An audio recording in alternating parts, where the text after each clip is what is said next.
Senior citizen saving scheme में एक बहुत बड़ा बदलाव हुआ है। अब 1 साल से पहले पैसा अगर आप निकालते हैं तो कोई पेनल्टी आपको नहीं लगेगी। एक केस मैं आपको बताता हूं। मेरा एक मित्र है राहुल।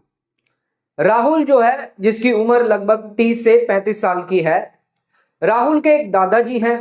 राहुल के दादाजी ने राहुल को एक काम सौंपा कि बेटा राहुल, मेरा एक सीनियर सिटीजन अकाउंट खुलवा दो और इस खाते में 10 लाख रुपया जाके आप जमा कर दो।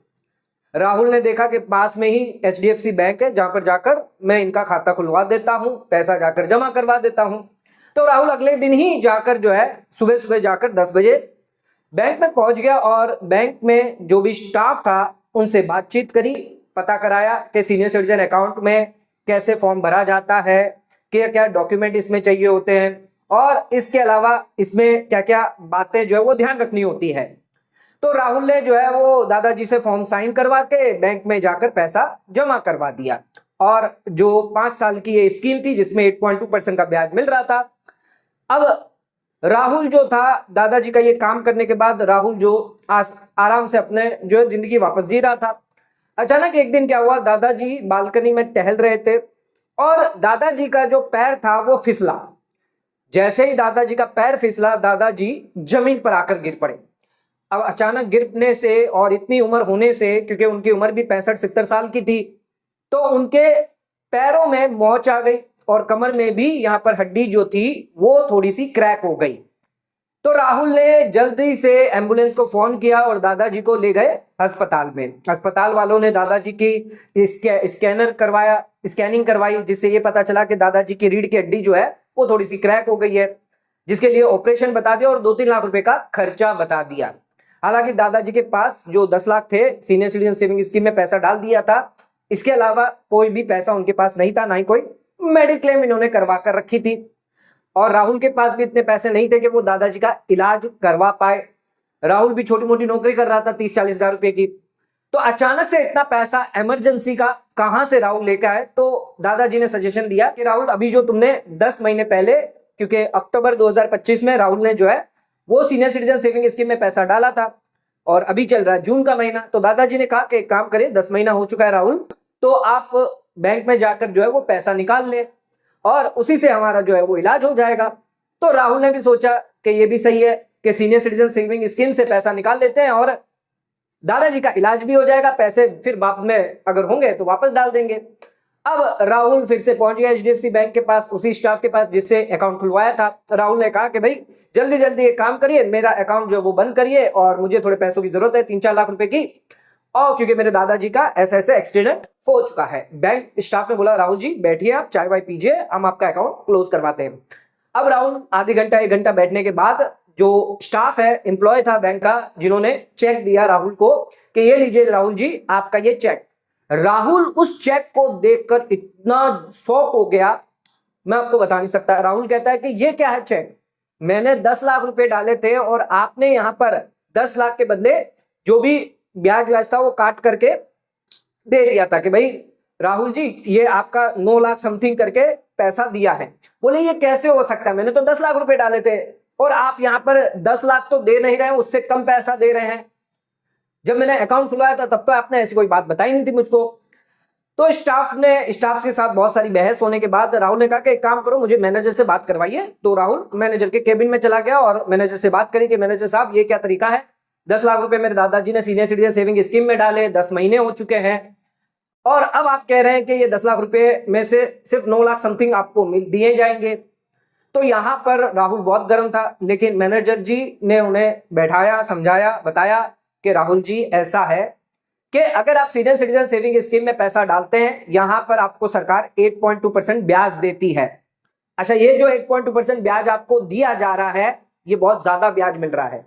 आज की डेट में अगर आप FD की बात करें तो 7 से 7.5% तक का ही ब्याज आपको मिलता है, इतना ब्याज कोई भी नहीं दे रहा है। तो सरकार की कंडीशन भी है यहाँ पर कि आप 1 साल से पहले पैसा अगर निकालेंगे तो आपका जितना भी ब्याज होगा वो रिवर्स कर दिया जाएगा। क्योंकि आपने अक्टूबर में अकाउंट खुलवाया था तो अक्टूबर, नवंबर, दिसंबर एक क्वार्टर और जनवरी, फरवरी, मार्च दूसरा क्वार्टर, ये 2 क्वार्टर का जो पैसा था, जो ब्याज आपको दिया गया था, अभी तीसरा क्वार्टर का देना बाकी था, तो उसको तो हमने रोक दिया है। क्योंकि 2 क्वार्टर का ऑलरेडी दे दिया है, तो वो आपके डिपॉजिट अमाउंट में से यानी 10 लाख में से कम करके वापस दिया जाएगा। कहने का मतलब यह है कि आपका जो 10 लाख है वो पूरा का पूरा आपको मिलेगा, ब्याज आपको बिल्कुल नहीं दिया जाएगा। राहुल ने कहा कि यह कैसा नियम है, इसके बारे में तो मुझे किसी ने बताया ही नहीं था। क्यों? अगर मैंने 10 लाख रुपया आपके खाते में डाले हुए हैं, सीनियर सिटीजन अकाउंट में डाला हुआ है, आज अगर मैं सेविंग अकाउंट में भी डालूं तो मुझे 2 से 3% मिलता है, तो यहां पर ऐसा नियम क्यों है? तो बैंक मैनेजर ने कहा कि नियम तो यही है, नियम तो यही कहता है, सरकार द्वारा यही नियम बनाया गया है। 1 साल से पहले पैसा अगर आप निकालेंगे, तो राहुल जी ने कहा कि मुझे तो सिर्फ 2 लाख की जरूरत है और मुझे ये 8 लाख रुपए आप उसी में रहने दीजिए। तो मैनेजर ने कहा ऐसा नहीं होता, आपने 10 लाख रुपए डाले ना, एक अकाउंट खुलवाया ना आपने सीनियर सिटीजन सेविंग स्कीम के अंदर, आपको ये पूरे 10 लाख रुपए प्री मैच्योर विड्रॉ करवाने होंगे और इस पर जितना भी ब्याज आपका 70-80 हजार रुपया बन रहा था वो आपका अब नहीं मिलेगा। ये ध्यान रखिएगा, आपको 10 लाख रुपए पूरा मिल रहा है ऑलरेडी, जो 2 क्वार्टर का ब्याज आपके दादाजी के खाते में जा चुका है, वो पैसा उधर आ गया, बाकी का जो बैलेंस है वो हम आपको दे रहे हैं, पूरा 10 लाख आपको दे रहे हैं, लेकिन कोई भी ब्याज आपको नहीं देंगे। राहुल बड़ा ही हताश हो गया, बड़ा ही अफसोस में था कि भाई ये कैसे हो गया, ये मुझसे कैसी बड़ी गलती हो गई, जबकि दादाजी ने मुझ पर भरोसा किया था, दादाजी ने मुझ पर भरोसा करके कि मैं आज की जनरेशन का युवा हूं, मुझे सब पता होगा और मैं अच्छे से उन पैसों को निवेश करूंगा, लेकिन ये बहुत बड़ी गड़बड़ हो गई। अब राहुल यानी उदास मुंह से, उदास मन से पहुंचा दादाजी के पास, कहा कि दादाजी ऐसी ऐसी बातें हो गई है, पैसा इतना कट गया है, कोई ब्याज नहीं दे रही है, ये हो गया है। तो दादाजी उस पर गुस्सा हुए कि ऐसा कैसे कर सकते हो राहुल तुम, क्या तुम्हें नहीं पता है कि सीनियर सिटीजन सेविंग स्कीम में क्या क्या नियम होते हैं? तो तुम्हें पता करना चाहिए था इन सब चीजों के बारे में। देखो तुम्हारी गलती की वजह से मेरा सारा जो ब्याज मेरा जो है वो बहुत बड़ा नुकसान यहाँ पर दादाजी को हो गया है। अब दादाजी ने उनको सलाह दी कि तुम्हारा एक दोस्त है जो जीएसटी लर्निंग क्लासेस चैनल चलाता है, जाके उसका वीडियो देखें और बात करें किस तरह से उसे निवेश करना चाहिए था, जिसकी वजह से उसका ये 1 साल का जो ब्याज था वो नुकसान नहीं होता। अच्छा, जैसे ही ये बोला वैसे ही राहुल जो है वो नींद से उठ गया, क्योंकि वो सपना देख रहा था। उसने तुरंत जाकर मोबाइल लिया और यूट्यूब चैनल पर डायल किया क्या, जीएसटी लर्निंग क्लासेस, और आज का ये जो वीडियो है वो चेक किया है। इस वीडियो के अंदर हम बताएंगे आपको कि 1 साल से पहले जो राहुल को बताया है, राहुल ने इसको इंप्लीमेंट करके दादाजी के पैसे भी बचाए हैं, क्योंकि वो अभी सपना देख रहा था, लेकिन रियलिटी क्या होगी वो मैं आपको इस वीडियो में बताऊंगा कि 1 साल से पहले अगर आप पैसा निकालते हैं तो उस केस में कैसे पेनल्टी से बच सकते हैं। क्योंकि बहुत बड़ा इश्यू है कि सीनियर सिटीजन सेविंग स्कीम में 1 साल से पहले पैसा निकालने पर आपको 1 रुपए का भी ब्याज नहीं मिलेगा। अगर आपने 10 लाख, 20 लाख, 30 लाख जितना भी पैसा डाला है उस पर जो भी ब्याज आपको मिल रहा है, मान लीजिए 30 लाख रुपए आपने डाले हैं तो 2,46,000 ब्याज 1 साल में आपको मिलता है, ये 0 ब्याज आपको मिलता है। तो एक बहुत बड़ा इश्यू है सीनियर सिटीजन सेविंग स्कीम में, जिसको आज हम रिजोल्व करने वाले हैं। किस तरह से हमें इन्वेस्टमेंट करना चाहिए, किस तरह से हमें सीनियर सिटीजन का खाता खुलवाना चाहिए, पेनल्टी कैसे हम बचा सकते हैं, आज के इस वीडियो में हम डिस्कस करने वाले हैं। तो वीडियो बहुत ही इंपॉर्टेंट है, तो वीडियो को एंड तक जरूर देखें, चैनल पर नए तो सब्सक्राइब करें और बेल आइकन पर नोटिफिकेशन पे क्लिक करें ताकि आपको आने वाले सभी नोटिफिकेशन रिगार्डिंग हमारे वीडियोस रेगुलरली मिलते रहें। तो आज के वीडियो का टॉपिक है सीनियर सिटीजन सेविंग स्कीम में बड़ा बदलाव किया गया है। 1 साल से पहले पैसा अगर आप निकालते हैं तो अब आपको पेनल्टी नहीं लगेगी, लेकिन किस तरह से नहीं लगेगी यह समझना आपके लिए जरूरी है।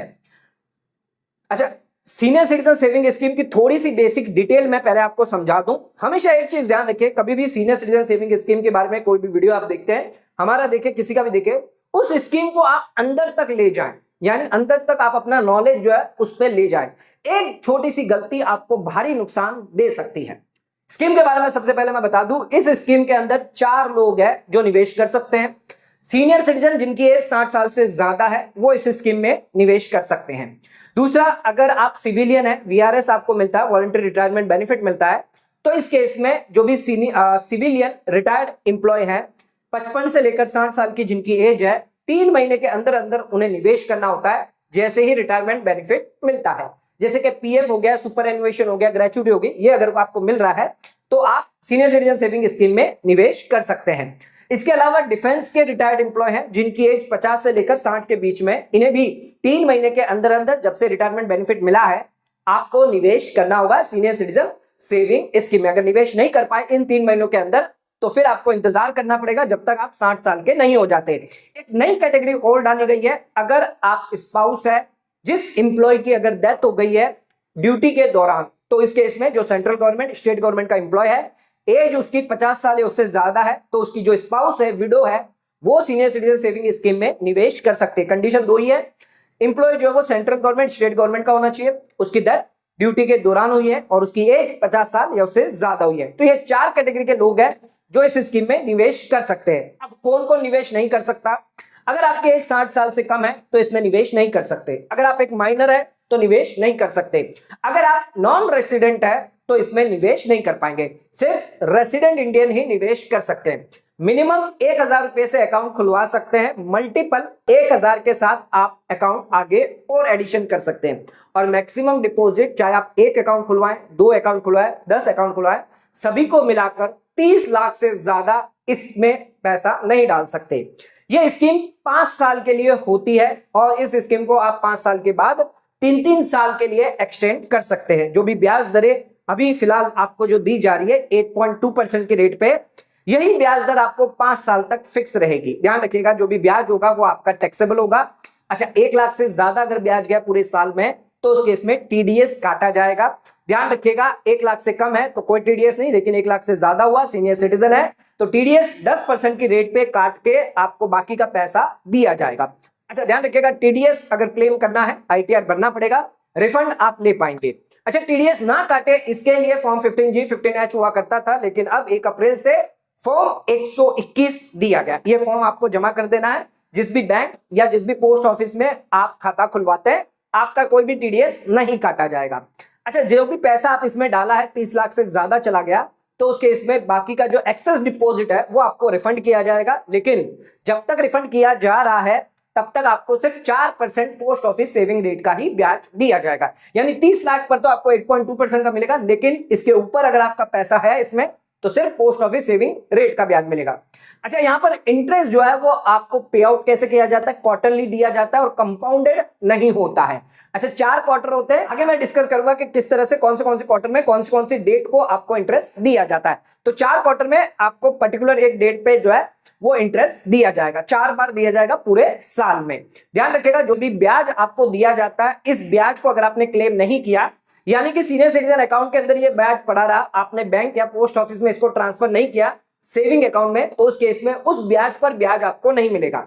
यानी कि यहां पर कोई भी कंपाउंडिंग का इफेक्ट आपको देखने को नहीं मिलेगा। इसके अलावा बात करते हैं प्रीमेच्योर विड्रॉ, जिसको आगे हम डिस्कस करेंगे डिटेल के साथ। उसी रिगार्डिंग ये एग्जांपल हम लेकर आए थे राहुल का। अच्छा, इसके अलावा अगर आप इस स्कीम में, सीनियर सिटीजन सेविंग स्कीम है, ध्यान रखिएगा यहां पर अगर किसी की डेथ हो जाती है तो जिस दिन डेथ हो गई तब भी अकाउंट जो है वो क्लोज कर दिया जाएगा। यानी डेथ के बाद आप अकाउंट को फिर कंटिन्यू नहीं कर पाएंगे। डेथ तक के आप 5 साल के, जो समझ ले 5 साल का पीरियड है और 3 साल में ही डेथ हो जाती है तो 3 साल तक आपको 8.2% का ब्याज मिलेगा। अच्छा, 3 साल के बाद जिस दिन डेथ हुई उसके बाद मान लीजिए 2 महीने, 3 महीने, 6 महीने हो गए, अकाउंट अभी तक भी बंद नहीं करवा रहा है, जो भी लीगल आ रहा है, नॉमिनी है, तो इस केस में उस पीरियड पे आपको सिर्फ 4% पोस्ट ऑफिस सेविंग रेट का ही ब्याज दिया जाएगा। अच्छा, जो भी स्पाउस है या सोल नॉमिनी है, जॉइंट होल्डर है, ध्यान रखिएगा यहां पर आप अकाउंट को कंटिन्यू कर सकते हैं, मैच्योरिटी तक 8.2% का ब्याज मिलेगा। लेकिन ध्यान रखिएगा 2 कंडीशन है, स्पाउस की एज 60 साल से ज्यादा होनी चाहिए और उसका कोई भी सीनियर सिटीजन सेविंग अकाउंट नहीं होना चाहिए। आप यहां पर सिंगल अकाउंट खुलवा सकते हैं और आप चाहें तो स्पाउस के साथ, यानी आप मदर, फादर, ब्रदर के साथ अकाउंट नहीं खुलवा पाएंगे, स्पाउस के साथ ही आपको अकाउंट खुलवाना पड़ेगा। ज्वाइंट में अकाउंट खुलवा सकते हैं। ज्वाइंट में जो भी अकाउंट आप खुलवाएंगे, जो सेकंड होल्डर होगा उसको पैसा नहीं दिया जाएगा, जो फर्स्ट होल्डर होगा उसी को पैसा दिया जाएगा। टैक्स सभी चीजों के बारे में हमने बता दिया है। 80C का बात कर लेते हैं। ओल्ड रिजीम में अगर आप है 1.5 लाख तक का इन्वेस्टमेंट आपको बेनिफिट मिल जाता है, 1.5 लाख तक का डिडक्शन आपको मिल जाता है। अच्छा, ये बेसिक डिटेल थी, फीचर थे जो मैंने आपको बता दिए ताकि आपको एक आइडिया आ जाए सीनियर सिटीजन सेविंग स्कीम में क्या क्या मेन चीजें हैं, ये आपको ध्यान रखनी है। अब आ जाते हैं अपने वीडियो पे, आगे बढ़ते हैं। सबसे पहले बात करते हैं, इंपॉर्टेंट है, लोग पूछते हैं कि भाई अकाउंट कहां खुलवाएं, कौन सी बैंक में खुलवा सकते हैं, कौन से पोस्ट ऑफिस में खुलवा सकते हैं, प्राइवेट में खुलवाएं, पब्लिक में खुलवाएं, कौन सी बैंक है सर, ये तो बताइए। तो कहां पर अकाउंट आप खुलवा सकते हैं? ध्यान रखिएगा, अगर कोई भी पब्लिक सेक्टर बैंक है जैसे कि state bank of India, Punjab national bank, bank of Baroda, union bank हो गई, कैनरा बैंक हो गई, बैंक ऑफ इंडिया हो गई, इंडियन बैंक, सेंट्रल बैंक हो गई, यूको बैंक हो गई, bank of Maharashtra, Punjab and Sind bank, Indian Overseas bank, तो किसी भी गवर्नमेंट बैंक के अंदर आप जो है सीनियर सिटीजन खाता खुलवा सकते हैं। बैंक में यहां पर आसानी होती है पैसा डालने में, निकालने में। पोस्ट ऑफिस में थोड़ा दिक्कत हो सकता है, मैनुअल हो सकता है। क्योंकि पैसा अगर आप निकालने जाएंगे तो आपको मैनुअल सारी चीजें करनी पड़ती है। अच्छा, प्राइवेट सेक्टर बैंक की अगर बात करें तो HDFC bank, ICICI bank, axis bank और आईडीबीआई बैंक के अंदर आप खाता खुलवा पाएंगे। और पोस्ट ऑफिस जहां पर भी आप रहते हैं वहां पर जो भी नियरेस्ट पोस्ट ऑफिस है वहां पर आप खाता खुलवा सकते हैं। क्या क्या डॉक्यूमेंट इसमें आपको लगेगा तो ये ध्यान रखिएगा, जो भी एप्लीकेशन फॉर्म है मैं आपको अभी ये भी बता दूंगा एप्लीकेशन फॉर्म कैसे आपको पूरा भरना है, क्या क्या डिटेल आती है ये भी हम डिस्कस कर लेंगे। सीनियर सिटीजन सेविंग स्कीम का जो भी फॉर्म होगा, फॉर्म नंबर 1 होता है। इसके साथ आपको पासपोर्ट साइज फोटो देनी है, पैन कार्ड, आधार कार्ड देना है, आईडी प्रूफ, एड्रेस प्रूफ के लिए कई बार डॉक्यूमेंट मांगे जाते हैं, पासपोर्ट हो गया, वोटर आईडी हो गई, बर्थ सर्टिफिकेट हो गया, ये आपको देना पड़ सकता है। अच्छा, एचडीएफसी बैंक के अंदर अगर हम खाता खोलते हैं तो क्या क्या डिटेल हमें देनी है, सबसे पहले ध्यान रखिएगा फोटो यहां पर आपको देना है। अगर सिंगल अगर आप हैं तो आप सिंगल की फोटो डाल दें। अगर कोई ज्वाइंट अकाउंट खुलवाता है तो उसे अपने स्पाउस के साथ फोटो खिंचवाकर यहां पर डाल देनी है। तो आप अपने स्पाउस की भी फोटो खिंचवाकर, ज्वाइंट है तो ज्वाइंट अकाउट दोनों की फोटो डालनी है, ये ध्यान रखिएगा। यहां पर आपको डिटेल देनी है, बैंक का नाम आ गया, डिपॉजिट अमाउंट कितना है, मान लीजिए 10 लाख है, इसको वर्ड्स में भी लिख दीजिएगा 10 लाख रुपीस, तो ये आप वर्ड्स में लिख दीजिएगा। चेक नंबर, आप चेक दे रहे हैं अगर तो चेक नंबर आ जाएगा, बैंक अकाउंट नंबर आ जाएगा, एचडीएफसी में अकाउंट नंबर है तो वो आप डाल दीजिए। अच्छा, पर्सनल डिटेल यहाँ पर क्या क्या मांगी जाएगी, फर्स्ट होल्डर की आएगी, ये डिटेल जो है आपकी फर्स्ट होल्डर की रहेगी। फिर नीचे आपकी जो डिटेल आएगी वो सेकंड होल्डर की आ जाएगी अगर ज्वाइंट अकाउंट खुलवाते हैं। अच्छा, फर्स्ट होल्डर में क्या क्या डिटेल आएगी, आपका नाम आ जाएगा जो भी पैन कार्ड के हिसाब से नाम होगा, फादर का नाम या हस्बैंड का नाम, डेट ऑफ बर्थ आ गई, इन वर्ड्स के अंदर आपको दे देना है। अच्छा, आधार नंबर आ गया, मेल है फीमेल है, पैन नंबर आ गया और आपका पूरा एड्रेस जो है वो यहाँ पर आगे आगे आएगा। सेकंड होल्डर जो है, सेकंड होल्डर की डिटेल फिर सेम यहाँ पर आ जाएगी, पैन नंबर, आधार नंबर, नाम और सारे डिटेल आ जाएगी। अच्छा, यहाँ पर कैटेगरी है चुनना बहुत इंपॉर्टेंट है। 4 कैटेगरी मैंने बताई थी एलिजिबिलिटी के लिए। क्या आप सीनियर सिटीजन है 60 साल से ज्यादा तो इसमें करेंगे, अगर आप 55 साल या 60 के बीच में और वीआरएस ले रहे हैं, रिटायर्ड एम्प्लॉय, सिविलियन एम्प्लॉय है तो इसमें जाएंगे, डिफेंस के एम्प्लॉय 50 साल से ज्यादा है तो इसमें, और अगर आप स्पाउस है किस एम्प्लॉय की तो यहाँ पर टिक करना, तो जो भी एक एप्लीकेबल है उसमें आपको टिक करना होगा। सिंगल अकाउंट खुलवाना है या ज्वाइंट अकाउंट खुलवाना है ये भी आपको देख लेना है, पैन कार्ड आधार कार्ड देना मैंडेटरी होगा। अब यहाँ पर आपको कम्युनिकेशन एड्रेस देना है, तो जो भी आपका एड्रेस है सिटी स्टेट कोड के साथ देना है। अच्छा, यही एड्रेस आपको परमानेंट रखना है तो इस पे टिक कर लीजिए, या दूसरा एड्रेस भी आप डाल सकते हैं। कंटेंट डिटेल में आपका मोबाइल नंबर, ईमेल आईडी आ गया और आपका टेलीफोन नंबर है तो टेलीफोन नंबर भी आ गया। अच्छा, केवाईसी डॉक्यूमेंट देना है। अच्छा, ध्यान रखिएगा अगर एचडीएफसी के बैंक अकाउंट होल्डर है, अगर आप है ऑलरेडी एचडीएफसी में सेविंग अकाउंट है तो उस केस में डिटेल देने की जरूरत नहीं है। यहां पर देखिए आईडी प्रूफ, एड्रेस प्रूफ और डेट ऑफ बर्थ प्रूफ जो है वो मांगा जाएगा, और इसके साथ सर्टिफिकेट जो नंबर होगा, डेट ऑफ बर्थ का, डेट कब इशू हुआ है, ये सारा आपको देना है। जैसे पासपोर्ट हो गया, ड्राइविंग लाइसेंस हो गया, वोटर आईडी कार्ड हो गया, जॉब कार्ड हो गया वगैरह का, और लेटर जो है नेशनल पॉपुलेशन रजिस्टर द्वारा इशू कर रहा है तो आईडी प्रूफ या अपना एड्रेस प्रूफ हो गया, डेट ऑफ बर्थ प्रूफ हो गया, ये आप दे दीजिए। अच्छा, नॉमिनी की डिटेल यहाँ पर दे सकते हैं, 4 नॉमिनी दे सकते हैं, जैसे आपकी वाइफ हो सकती है, आपके चिल्ड्रन हो सकते हैं, आपकी मदर हो सकती है, आपके फादर हो सकते हैं, उनका पूरा एड्रेस आ गया, आधार नंबर आ गया, डेट ऑफ बर्थ आ गई, और शेयर दे दिए, जैसे 20%, एक को 30% दिया, एक को 40% दिया, एक को 10%, इस तरह से आप शेयर दे दें। अगर नॉमिनी अगर कोई माइनर है तो उसके रिगार्डिंग डिटेल आ जाएगी, उसके गार्जियन रिलेटेड डिटेल आ जाएगी, साथ में विटनेस भी आ जाएगा जो भी अगर नॉमिनी हुआ तो। अच्छा, ये इंपॉर्टेंट है, ध्यान रखिएगा, यहाँ पर आपको बैंक अकाउंट की डिटेल देनी है इंटरेस्ट पे आउट के लिए, ये डिटेल प्रॉपर जरूर दे, अदरवाइज आपका जो इंटरेस्ट है वो डिले हो सकता है या फिर किसी और खाते में भी जा सकता है।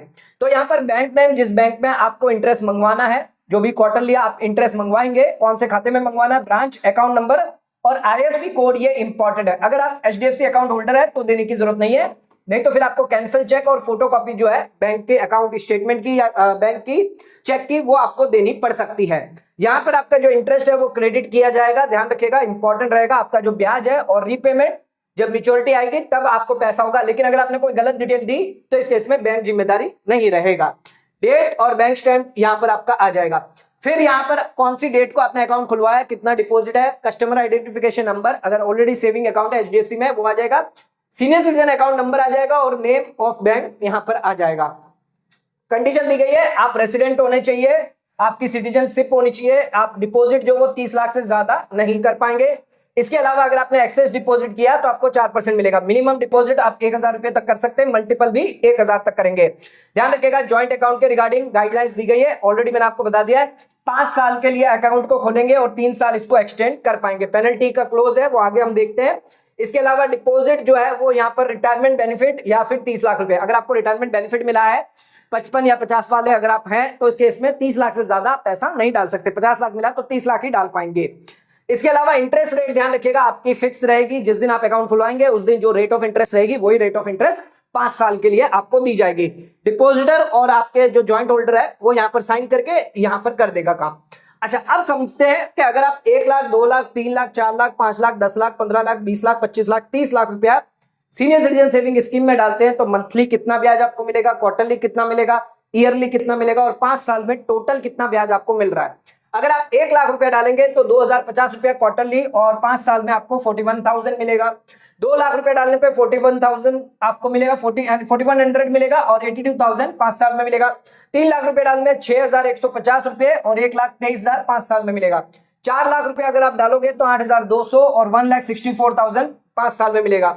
अगर आपने 10 लाख रुपए डाले हैं तो 20,500 क्वार्टरली मिलेगा और 5 साल में आपको 4,10,000 मिलेगा। 15 लाख रुपए आप डाल रहे हैं तो 30,750 रुपए क्वार्टरली और 6,15,000 रुपए मिलेंगे। 20 लाख रुपए डालने पर 41,000 और यहाँ पर आप देख सकते हैं 8,20,000 रुपए।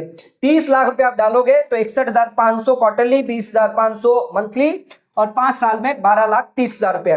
तो मंथली यहाँ पर आप देख सकते हैं 30 लाख डालने पर 20,500, फिर 17,000, यहाँ पर 13,000, 10,000, 6,800, 3,400 मिलेंगे। 4 लाख पर आपको 2,700 हर महीना मिलेगा। 3 लाख पर 2,050, 2 लाख डालेंगे तो 1,300 रुपए और 1 लाख डालेंगे तो 683 का ब्याज आपको मिलेगा।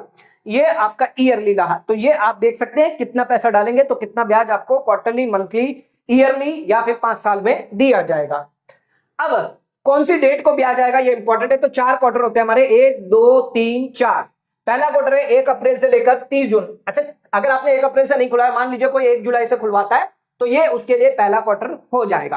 तो ये 3 क्वार्टर 1 साल में चलेंगे, फिर चौथा क्वार्टर ये माना जाए। अब इसमें देखिए 1 अप्रैल 2026 से लेकर 30 जून 2026 तक आपका ये क्वार्टर होता है, जिसका ईयर क्वार्टर एंड होता है 30 जून 2026 को। और इंटरेस्ट कब आपके खाते में क्रेडिट होगा? 1 जुलाई 2026 को। तो 1 जुलाई को आपके खाते में क्रेडिट होगा।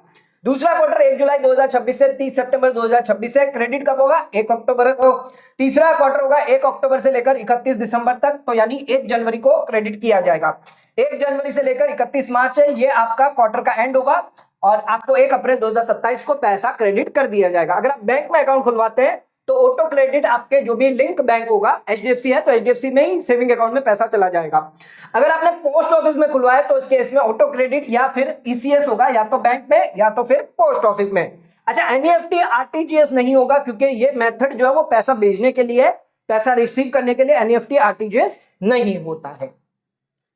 अब आ जाते हैं जो इंपॉर्टेंट कंडीशन है जो राहुल को समझना है, राहुल ने क्या गलतियां नहीं करनी है ये समझाते हैं। तो राहुल को मद्देनजर रखते हुए प्री मैच्योर क्लोजर अगर आप करवाते हैं तो इसमें 5 कंडीशन दी गई है।